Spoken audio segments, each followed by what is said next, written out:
Hi. So, childhood trauma, childhood abuse, childhood, I don't know, neglect, abuse, trauma, I don't know. Realistically, one can abuse one's children in many different ways. From my perspective and in my opinion, mental and verbal abuse and emotional abuse are probably worse than physical abuse. Sorry, the table's rattling because I have a cat walking on it. They're probably worse than physical abuse. Physical abuse, people can see. As a child can turn around and say, look, they punched me. Or hopefully some well-meaning adult, if there are any of those around, will notice that little Timmy, Johnny, Sally, Mary, Joe, whoever, has a black eye, a broken nose, a split lip, a big bruise, a broken arm, that there's constantly something going on, and children aren't exactly that accident prone. I mean, yeah, in our day, yes, we used to run in the streets, we used to play. In those days you could. We used to ride bicycles. You don't want to know, the playgrounds that we played in were, well, by today's standards, they would have padding all over them, and kids would go in there with knee guards and ankle guards and helmets and elbow guards and all sorts of drivel. We would literally just go flying and dust ourselves off, pick ourselves up and carry on. But realistically, you would think that with physical abuse, an adult would notice. And the kid has evidence. They have evidence. I'm not even going down the road of sexual abuse. But physical abuse, yeah, to me, that has got to be the least evil of the lot. Because with physical abuse, you have a scar. You have evidence. Sexual, emotional, mental, verbal, no. There's no evidence. There's no evidence. It's a slow chipping away at the person's being. It's a slow eradication of hopes, dreams, desires, wants, needs. It's a put down of who the person is or could be. Now, I mentioned I've never had any dreams. I never had a dream to be an astronaut or a whatever. I never had a role model. I didn't even have posters. In those days we had posters. I don't know what you have now. I didn't have posters of my teen idol or whatever it was. I don't even know what they call it. I never had any of that. There was no aspiration. There was no discussion around what do you become when you complete your schooling and your studies. There was actually not even any discussion about studies. Let's not forget, I'm female. I'm supposed to get married and have children. A glorified incubator that was popped out and just needs to replicate. That was my entire purpose, apparently.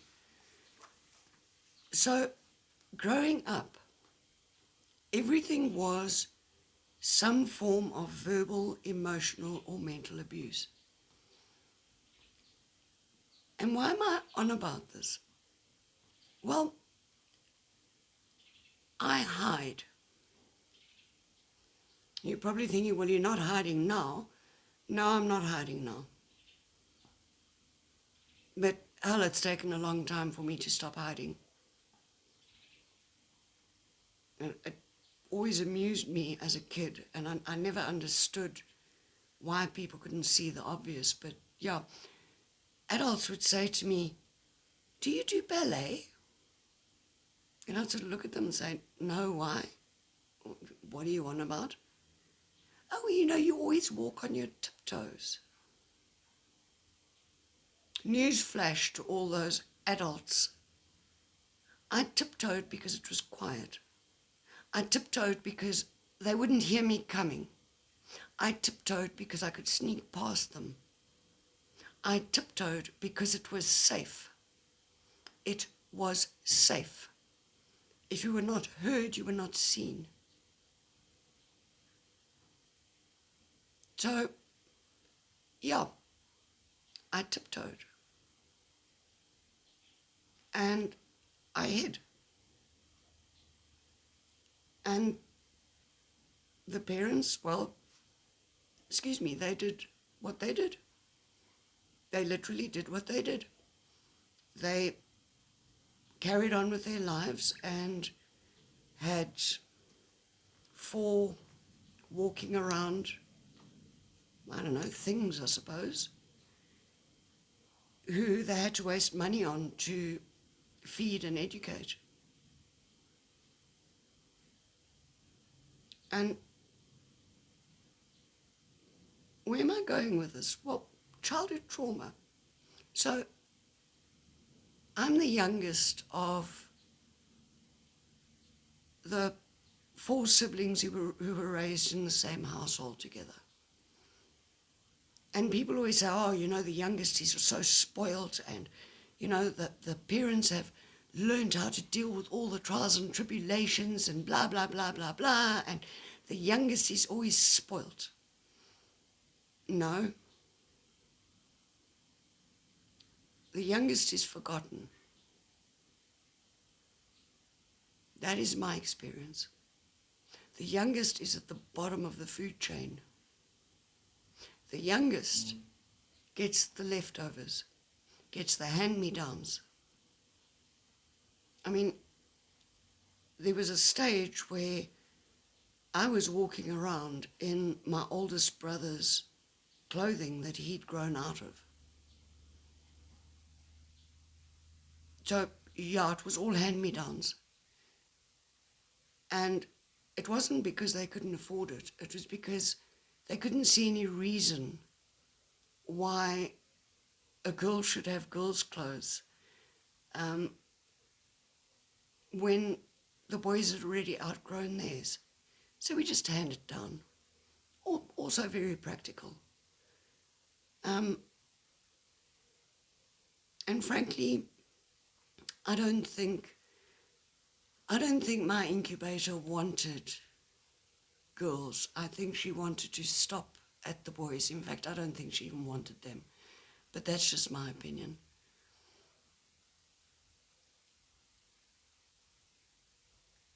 I think by the time she got to my sister, whom she hated,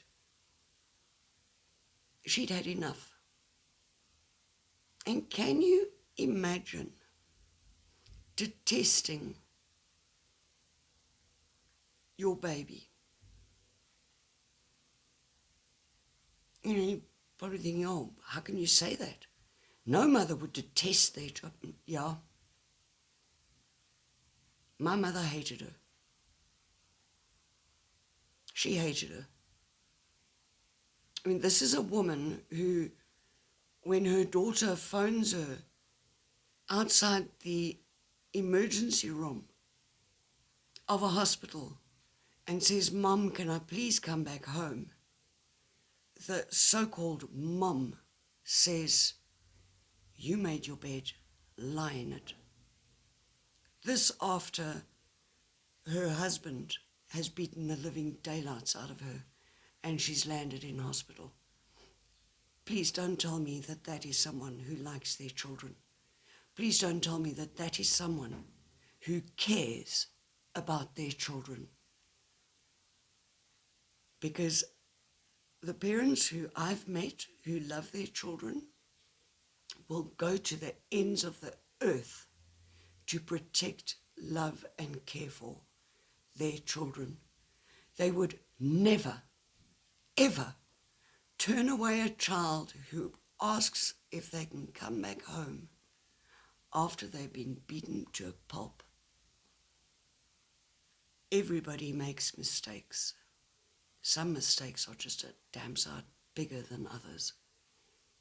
So no, my mother didn't ever like my sister. And I was just a pain in the ass. I'd been menstruating for 2 years before my mother accidentally caught me putting my linen into the washing machine. I had, unfortunately, soiled the sheets, and I took them off the bed and put them in the washing machine. And it was, "Oh, lovey, have you started menstruating?" And I said, "No, I started 2 years ago." This is a woman who never spoke to me about menstruation. This is a woman who never spoke to me about any form of sex education, hygiene, nothing.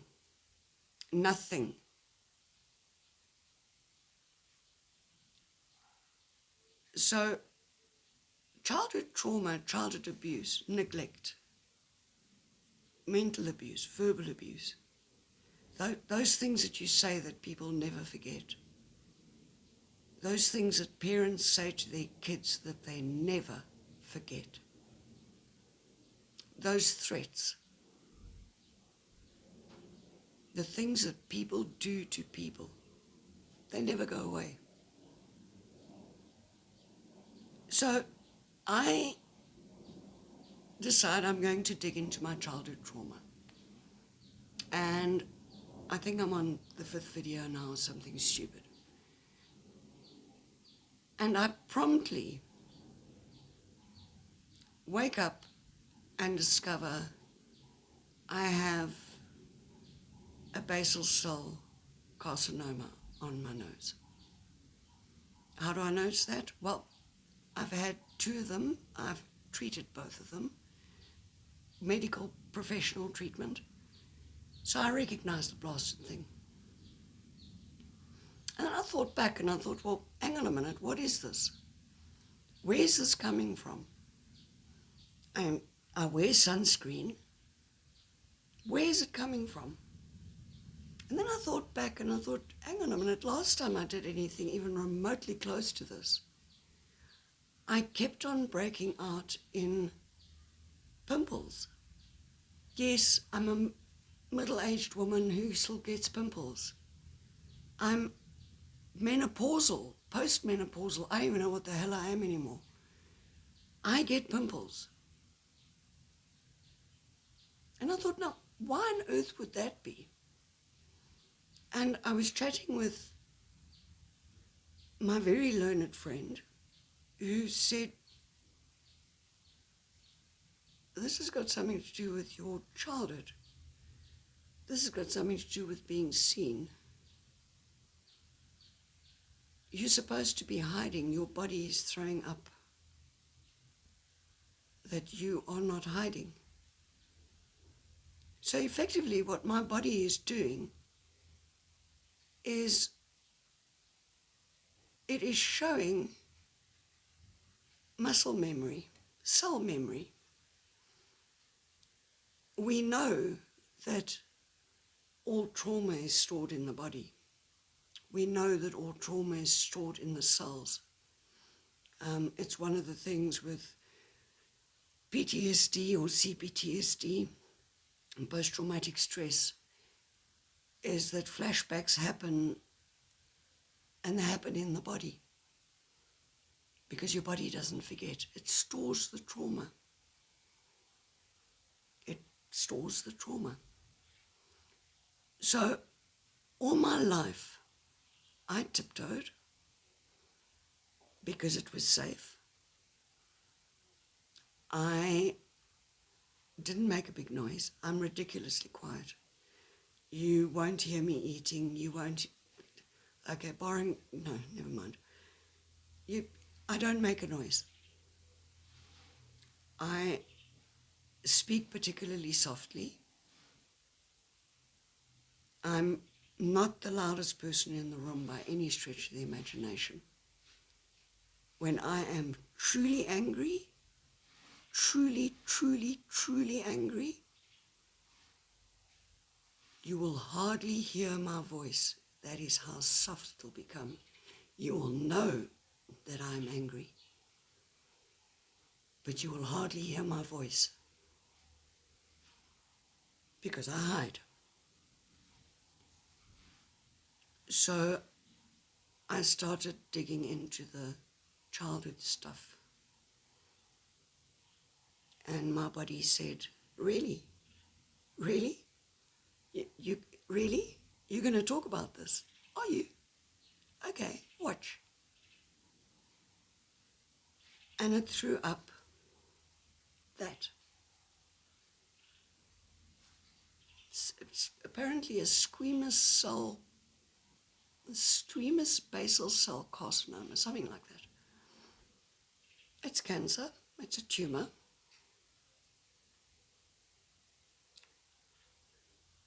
And what is the point of that? Well, if you know about people who hide, they hide behind their hands, they hide behind their hair, they hide behind things. They don't want to be seen. What will make me shut up? Barring my throat chakra, what will make me shut up? What will make me not speak about it anymore? What will make me hide away again? My face. Because I firstly don't want to be seen. I secondly certainly don't want to be seen with a revolting thing growing out of my face. So how does my body shut me up? Well, it chucks something at me. Chucks it at my face to shut me up. It tries at my throat the whole time. Apparently, excuse me, apparently it's the throat chakra. It closes continually. Depending on how stressed I am will depend on how bad it becomes. Depending on what I'm speaking about will depend on how bad it becomes. People who know me know that my voice will break for no reason. My throat will literally close while I'm speaking because there's something I'm not supposed to be saying. Because children were supposed to be seen and not heard. My sister and I discovered, saying anything about the parents to any other person, even our friends of the same age, was frowned on. Because realistically, most parents, some parents, love their kids. They hug their kids. There's physical contact. There wasn't physical contact in our household, unless we were getting a hiding. That's a story for another day. And now I'm not talking about physical abuse as in being punched. I'm talking about disciplinary physical hiding, which by today's standard equates to abuse, but yeah, it's nowhere close to the way I interpret physical abuse. But there was no physical contact. There was no love. There was no love.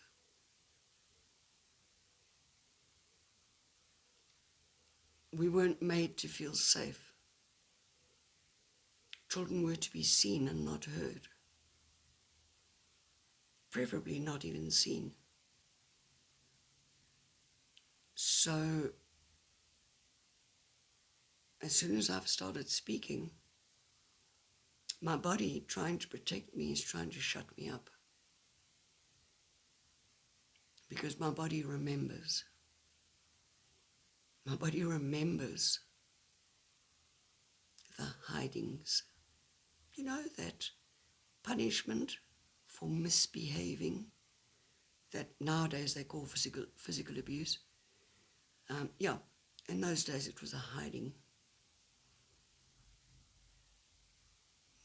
I still have an image of my father, who you'll notice I'll call him the sperm donor, running over the road in his underwear in the middle of the night on a New Year's Eve, with his belt hitting my sister and I and chasing us home. Yes, we had permission to be out. We were at a party over the road, and he decided he was going to punish us.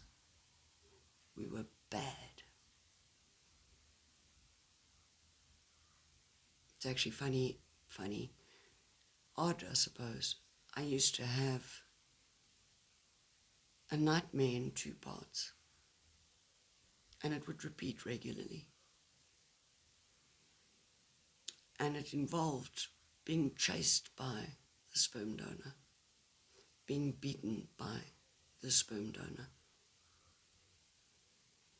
And part 1 would happen on the first night, and on the second night I'd have part 2. If I was lucky, on the third night I'd actually sleep, but quite often 3 and 4 were a repeat of 1 and 2, and so on and so on and so on. But no, we weren't physically abused. We were punished for being bad. So my body remembers. My body remembers. And how does my body shut me up? Well, my body shuts me up by forcing me to hide. It cuts my voice. So I end up clearing my throat. I end up coughing.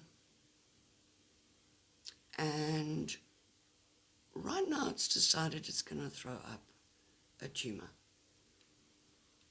on probably the most prominent place on my face I can possibly find, being my nose. So every time I even remotely look at myself, I will see it. In fact, I can see it without even looking in a mirror, because where it's placed, I can see it on my nose. What better way to make me hide when I've been taught to hide, when I've been taught that it's not safe to be seen? It's not safe to be seen. So I made a decision that I was going to push through and figure out where I'm going, what I'm doing, what life is, what I want to do, where I want to go, how I want to exist. And part of that means it doesn't matter if my body throws the cell memory up. For me to heal, for me to become who I'm supposed to become, I suppose, who I can become, I don't know, I don't know. For me to figure out if it's even worth it, for me to do whatever it is that I'm supposed to do in order to fulfill whatever mission I'm supposed to be on this absolutely hideous planet for. And no, I don't mean the planet itself is hideous. I mean the human inhabitants of the planet are hideous. Whatever mission it is that I'm supposed to come here for, that I'm supposed to learn, that I'm supposed to develop from, who knows, whatever the purpose is, whatever the point is, I need to figure it out. So, if my skin gets progressively worse, I'm carrying on. And if you can't look at it, then don't look. Because I'm doing this for me. I'm doing this for me. I'm doing this because I have been hiding my whole life. I have been fading into the background so that I'm not seen. I have been neglected. I have been abandoned by people I loved. In fact, people I do love.